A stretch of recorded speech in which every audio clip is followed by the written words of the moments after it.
প্রিয় শিক্ষার্থীবৃন্দ, আসসালামু আলাইকুম। তোমরা সবাই কেমন আছো? আল্লাহর রহমতে তোমরা সবাই ভালো আছো, আমিও ভালো আছি। যাই হোক, কাজী জহুরুল কলেজের অনলাইন ক্লাসে তোমাদের সাথে আজকে আমি আছি মোহাম্মদ এনামুল হক, প্রভাষক সমাজবিজ্ঞান, কাজী জহুরুল কলেজ। আজকে আমরা দ্বিতীয় পত্রের একটি গুরুত্বপূর্ণ অধ্যায়, সেটি হচ্ছে বাংলাদেশের সমাজ ও সংস্কৃতি। এই অধ্যায়টি সম্পর্কে সংক্ষেপে জানার চেষ্টা করব। তবে বাংলাদেশের সমাজ ও সংস্কৃতি অধ্যায়টি আলোচনা করার পূর্বে অবশ্যই আমাদের সমাজ এবং সংস্কৃতি সম্পর্কে জানা দরকার। সমাজ হচ্ছে সমাজবিজ্ঞানের মূল কেন্দ্রীয় প্রত্যয়। সমাজবিজ্ঞানের আলোচনার মূল বিষয়বস্তুই হচ্ছে মূলত কি? সমাজ। সমাজ একটি বৃহৎ ও ব্যাপক বিষয়। সমাজ একটি বিমূর্ত প্রত্যয়, এটিকে দেখা যায় না, কিন্তু অনুভব করতে হয় যে সমাজ আছে। সমাজ সারা বিশ্বব্যাপী, বিশ্বের প্রত্যেকটি দেশেই একটি নির্দিষ্ট কি সমাজ ব্যবস্থা রয়েছে, তেমনি বাংলাদেশেও কিন্তু সমাজ ব্যবস্থা রয়েছে। মানুষ ইচ্ছে করলেই সমাজের বাইরে বসবাস করতে পারবে না, সমাজের মধ্যেই তাকে থাকতে হবে। এজন্য গ্রিক দার্শনিক অ্যারিস্টটল বলেছেন যে সমাজে বাস করে না সে হয় পশু, না হয় দেবতা। উক্তিটি যদি তুমি লক্ষ্য করো, তাহলে লক্ষ্য করে দেখো যে কথাটি কতটাই যুক্তিসঙ্গত। একজন মানুষ যদি সমাজে বাস না করে বা যে সমাজে বসবাস করবে না, সে অবশ্যই পশু। পশুরা কখনো কিন্তু সমাজে বসবাস করতে পারে না। আর যদি আরেকজন হয়, তাহলে সে আরেককে দেবতা, কিন্তু সমাজে বসবাস করে না। তাহলে এই উক্তিটির সাথে বা এই উক্তিটির কথা যদি চিন্তা করি, তাহলে কিন্তু সমাজ আমার তোমার প্রত্যেকের জীবনে কিন্তু একটি গুরুত্বপূর্ণ প্রভাব বিস্তার করে। সমাজের এই উৎপত্তি সম্পর্কে একটু যদি দেখি, সমাজের ইংরেজি শব্দ হচ্ছে কি? সমাজের ইংরেজি শব্দ হচ্ছে সোসাইটি। সমাজের ইংরেজি শব্দ কি? সোসাইটি। এই সোসাইটি শব্দটি ল্যাটিন শব্দ। কোন শব্দ বলো তোমরা? কি শব্দ? ল্যাটিন শব্দ। ল্যাটিন শব্দ সোসিয়াস থেকে এসেছে, যার অর্থ সঙ্গী বা সাথী। যার অর্থ কি? সঙ্গী বা সাথী। দেখো এখানে অনেকগুলো আমি মানুষের প্রতিকৃতি অঙ্কন করেছি, যেটাকে আমি এই সোসিয়াসে যে সঙ্গী বা সাথী হিসেবে দেখানোর চেষ্টা করছি। তাহলে এই মানুষগুলো পরস্পরের সাথে সম্পর্কযুক্ত। তাহলে এইরকম কোনো মানুষ যদি পরস্পরের সাথে সম্পর্কযুক্ত থাকে, তাহলে সেখানে একটি কি আছে? সমাজ আছে। আমরা চিন্তা করে নিই, যদি মানুষগুলোকে আমি বিক্ষিপ্ত করে দিতাম, বিভিন্ন জায়গায় ছড়ায় ছিটায় দিতাম, তাদের মধ্যে যদি কোনো ইন্টারেকশন, মিথস্ক্রিয়া বা পারস্পরিক সম্পর্ক যদি না থাকতো, তাহলে কিন্তু সেটি কি সমাজ হিসেবে গণ্য হতো। তাই আমরা সমাজের সংজ্ঞায় যদি চিন্তা করি, তাহলে এরকম করতে পারি, যখন একাধিক মানুষ একই উদ্দেশ্য সাধনের জন্য একত্রে বা সংঘবদ্ধভাবে বসবাস করে, তখন তাকে কি বলে? সমাজ বলে। সমাজের একটি খুব ছোট্ট এবং গুরুত্বপূর্ণ সংজ্ঞায় জানো যে সমাজবিজ্ঞানী ম্যাকলেভান বলেছেন, সমাজ অর্থ কি? সহযোগিতা। সমাজ অর্থ কি? সহযোগিতা। তাহলে সমাজ অর্থ যদি সহযোগিতা হয়, তাহলে সমাজে কি শুধু সহযোগিতাই আছে? সমাজের কতিপয় যদি আমরা বৈশিষ্ট্য দেখি, তাহলে আমরা দেখব যে সমাজের কিছু বৈশিষ্ট্য। সমাজে একটি সমাজ হতে হলে সেখানে কি আছে? সহযোগিতা আছে, প্রতিযোগিতা আছে, ঐক্য আছে, সংহতি আছে, দ্বন্দ্ব আছে ইত্যাদি সমন্বয়ে মূলত কি একটি সমাজ গঠিত হয়। তাহলে আমরা সমাজ দেখলাম। যেমন আমি যদি বলি বাঙালি সমাজ, যদি এই কথাটা বলি, তাহলে কিন্তু সমাজ কিন্তু আর নির্দিষ্ট পরিসরে কিন্তু থাকে না। সমাজটি তখন চলে যায় কি? বাংলা ভাষাভাষী যত মানুষ আছে তাদের সমগ্রকে নিয়ে মূলত কি একটি সমাজের কথা চিন্তা করি। যাই হোক, আমরা সমাজ সম্পর্কে প্রাথমিক ধারণা পেলাম। তাহলে সমাজ আমরা পড়তেছি কি? বাংলাদেশের সমাজ। তাহলে সমাজ হলো যখন একই উদ্দেশ্য সাধনের জন্য এক বা একাধিক মানুষ একত্রে সংঘবদ্ধভাবে বসবাস করবে, তখন তাকে বলে সমাজ। এটা গেল ইউনিভার্সাল, এটা প্রত্যেকটা দেশের জন্য এই সমাজের সংজ্ঞা। কিন্তু যখনই আমি বলবো বাংলাদেশের সমাজ, তখনই আমরা বুঝবো যে বাংলাদেশে যে নির্দিষ্ট ভূখণ্ড আছে, এই নির্দিষ্ট ভূখণ্ডের মধ্যে যে মানুষগুলো সংঘবদ্ধভাবে বসবাস করছে, তাকে মূলত বলা হচ্ছে কি? বাংলাদেশের সমাজ বা বাংলাদেশের সমাজ ব্যবস্থা। এই বাংলাদেশের সমাজ ব্যবস্থার কয়েকটি ধর্ম আমরা যদি লক্ষ্য করি তাহলে সেখানে আমরা দেখব যে বাংলাদেশের সমাজের মধ্যে মূলত আছে গ্রামীণ সমাজ। আমরা যদি সেখানে দেখি আছে কি গ্রামীণ সমাজ আছে, তারপরে যদি দেখি আমাদের নগর সমাজ আছে, আর একটি সমাজ আছে যেটি হচ্ছে উপজাতীয় সমাজ ব্যবস্থা। আমাদের বৃহৎ এই ভূখণ্ডের মধ্যে নিজস্ব একটি উপজাতীয় সমাজ ব্যবস্থা। যাই হোক, এটা আমরা দেখলাম কি বাংলাদেশের সমাজের যে তিনটা সমাজের ক্যাটাগরি, এটা আমরা দেখলাম বাংলাদেশের সমাজ। এরপরে আমরা দেখব সংস্কৃতি সম্পর্কে একটু আমরা আইডিয়া, তারপরে আমরা বিস্তারিত আলোচনা করবো ইনশাআল্লাহ। সংস্কৃতি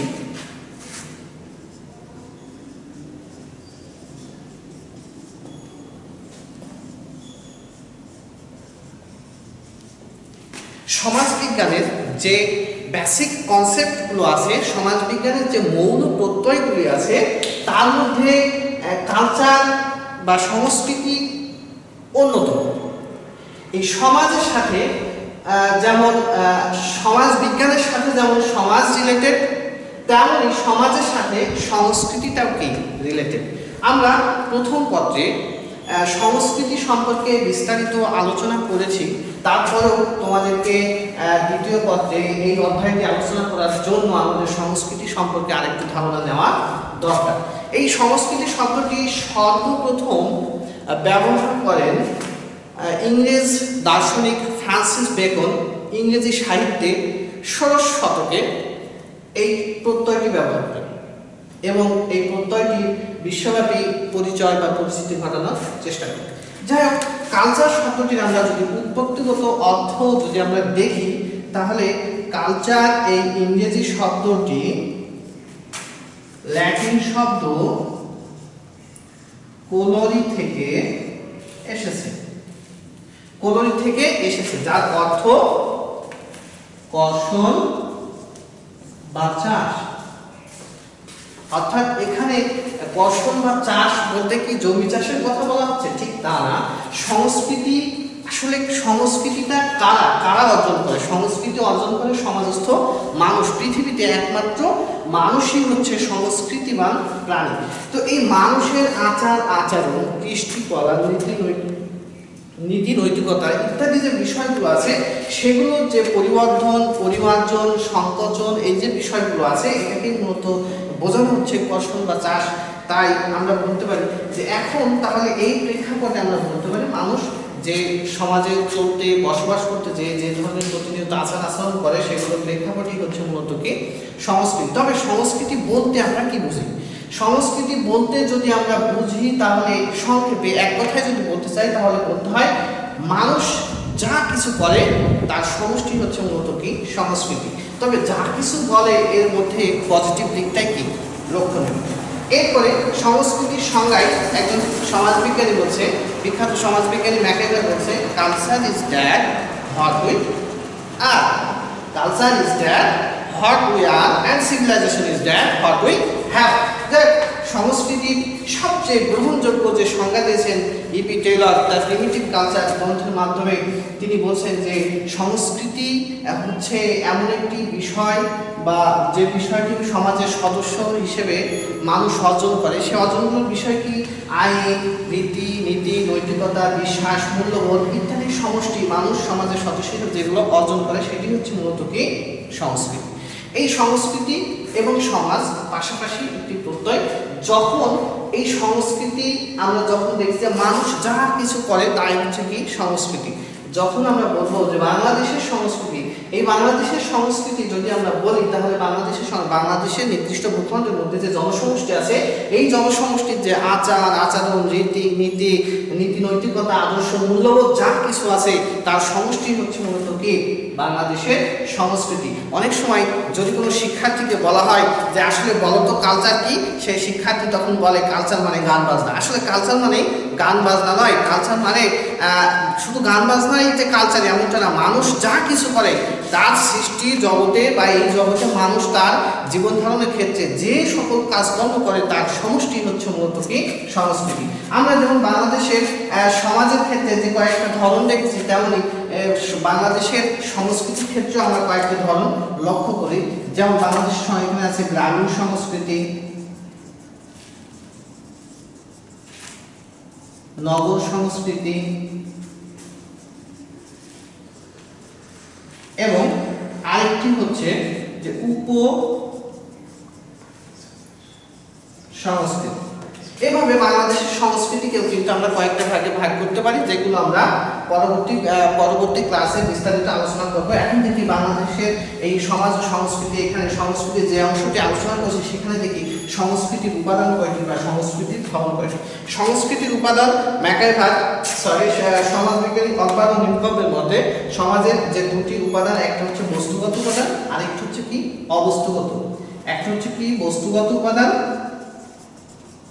আরেকটি হচ্ছে কি অবস্তুগত।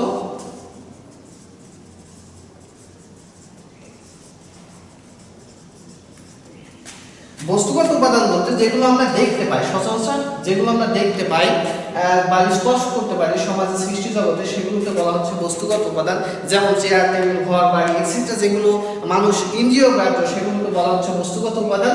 আর সংস্কৃতির অবস্তুগত উপাদান যেটি মানুষ দেখতে পায় না কিন্তু উপলব্ধি করতে পারে, যেমন একজন ব্যবসায়িক সুনাম, একজন গায়কের কণ্ঠ অনুভব করতে পারে, এগুলোকে বলা হচ্ছে মূলত কি অবস্তুগত উপাদান। এখন এখানে একটি গুরুত্বপূর্ণ কনসেপ্ট আছে যেটা আজকে তোমাদের সাথে একটু শেয়ার করতে চাই, সেটি হচ্ছে যে সাংস্কৃতিক ব্যবধান নামে একটি প্রত্যয়।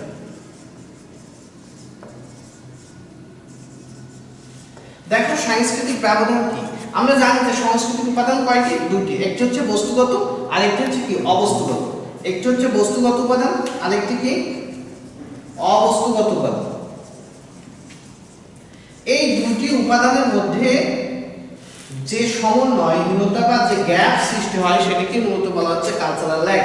এই কালচারাল ল্যাগের বাংলা শব্দ হচ্ছে সাংস্কৃতিক ব্যবহার বা সাংস্কৃতিক পশ্চাৎপদতা। কালচারাল ল্যাগ এই শব্দটি সর্বপ্রথম প্রয়োগ ঘটান সমাজবিজ্ঞানী অকবার ও নিমকভ 1922 সালে প্রকাশিত তাদের একটি বিখ্যাত গ্রন্থ দ্য সোশ্যাল সেন্স। এই সোশ্যাল সেন্স গ্রন্থের মাধ্যমে এই প্রত্যয়টি সম্পর্কে তিনি আলোচনা করেন। দেখো বস্তুগত সংস্কৃতি যেটা আমরা বলছি সেটা যদি আমি এখানে একটু উদাহরণ দিই, সেটি হচ্ছে দেখো তুমি এখানে লক্ষ্য করো যে আমি একটি মোবাইলের প্রতিকৃতি অঙ্কন করতেছি আর এই মোবাইলটা চালানোর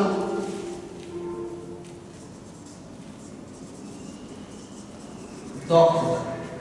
দেখো মোবাইল আবিষ্কার হচ্ছে প্রতিনিয়ত, মোবাইলের যে ভাষণ আমরা লক্ষ্য করছি, এই মোবাইল কিন্তু প্রতিনিয়ত এমন এমন স্মার্টফোন, এমন অত্যাধুনিক স্মার্টফোন আসছে, সেগুলো আমরা আমাদের টাকা বা আমাদের অন্যান্য কারণে যেগুলো আমাদের অর্থ সম্পদ আছে তার ভিত্তিতে আমরা কিন্তু সমাজ থেকে কি বা রাষ্ট্র থেকে ক্রয় করতেছি, কিন্তু এটা পরিচালনা করার দক্ষতা বা কয়জনের আছে?